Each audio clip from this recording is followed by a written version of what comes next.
This build started with one question. Can you make an Autobomber in Death Must Die? No, not a minion build.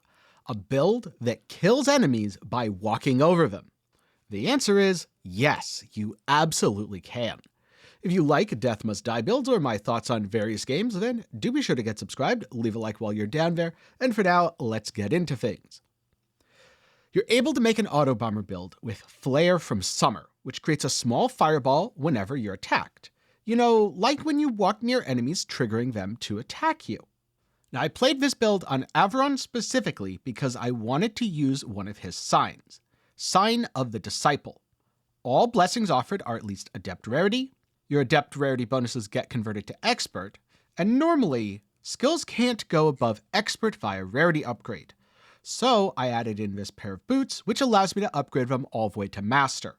And all of this is really important because the amount of damage Flare does scales with its rarity and its level. So to get the most amount of damage possible from Flare, you absolutely need to play Sign of a Disciple, or just happen to RNG yourself into a Master version of Flare. The secondary boons, I'd say Mort and Justice are ideal. You want Mort for Serendipity. Flare's proc rate is 45% by default, at least as of the recording of this video. With Serendipity, you gain Luck. The Luck stat increases the proc rate for anything that's chance-based. So at 100% Luck, you have 90% chance to proc Flare. At 121% total Luck, you have a 100% chance to proc Flare whenever something attacks you, which means you are immune to damage from enemies that will not survive one of your flares. But since you're probably going to be getting attacked a lot, Justice is also ideal for a defensive effect like Consecration. One thing that's important to note, you should banish your attack. You really don't want to waste upgrades on it, and so doing this as early as possible is going to help a lot.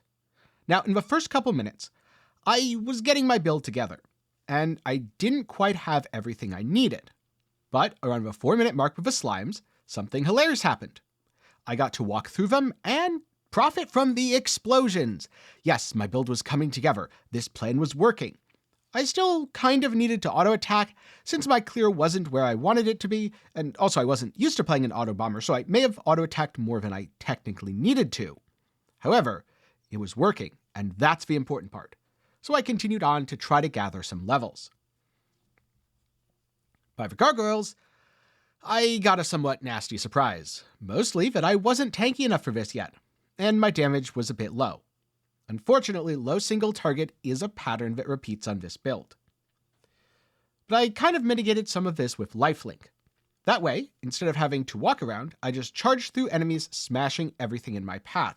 And since lifelink scales off of all of my spell bonuses, just like Flare, I wasn't committing resources to scaling something in a different way.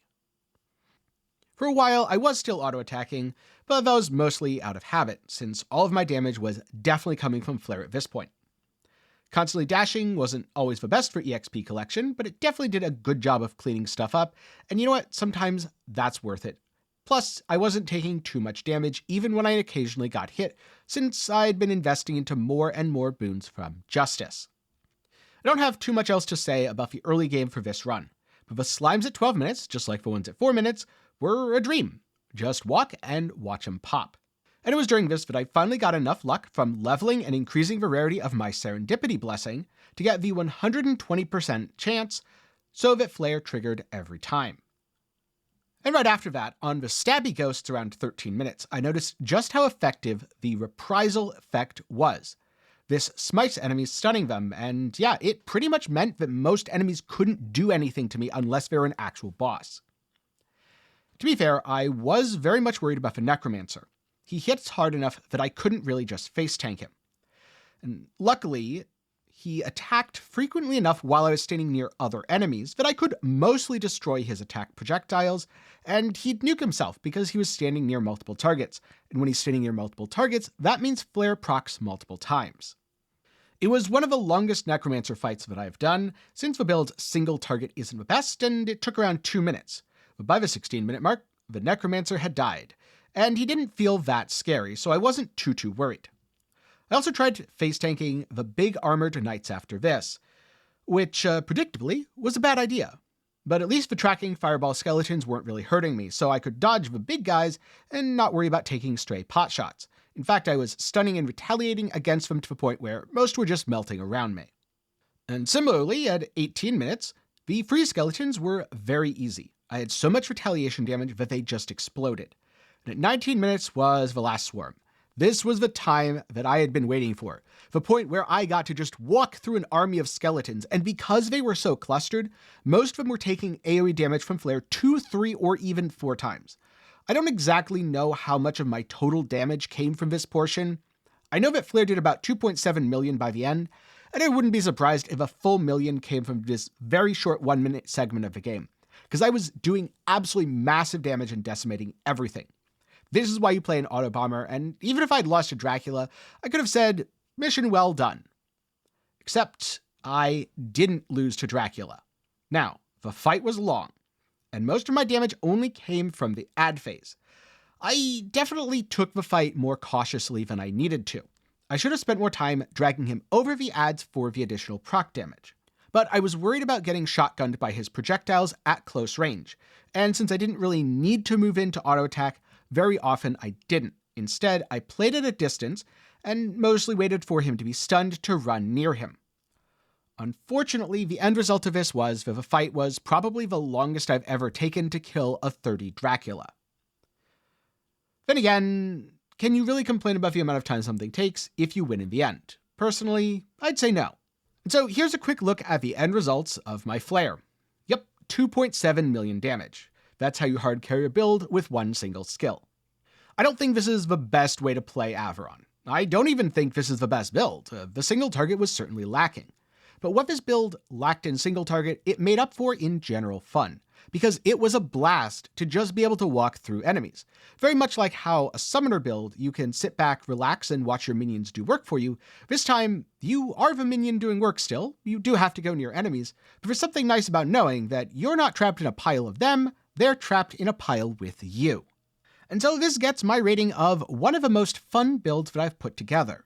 But if you want to see some of the other builds that I've played so far in Death Must Die, then you can check out how I beat Darkness 30 for the first time, a really fun summoner build on Maris, and coming soon, a Nixie build that I'm going to call Queen of Fire and Ice. Some of these builds are extremely item reliant, like the Maris Summoner. You can do it without the items, but it's going to be a lot worse. This one I don't think really is. The boots are somewhat important, because without them your Flare's going to be a lot weaker. However, I've found the boots several times now, so I don't think it's an unrealistic request. It's not like having to get a specific version of a unique weapon or anything like that. So if you want to try it out yourself, maybe try it on a different character, let me know the results down below. With that said, thanks for watching, and a special thanks to my patrons and channel members for the continued support. Link to support is down below. And as a quick reminder, Death Must Die did just recently enter early access. The devs are still doing a lot of work to balance the game and fix issues, so things are changing constantly. But so far, I've found that even when there are nerfs, the game ends up in a better state overall, where yes, one fun thing might have been taken away, but 5 new fun things get added. So ultimately, that's a trade I'm happy to make every time. And I very much look forward to seeing what the game brings in the future. But thanks for watching, hope you learned something, and I'll see you again sometime soon.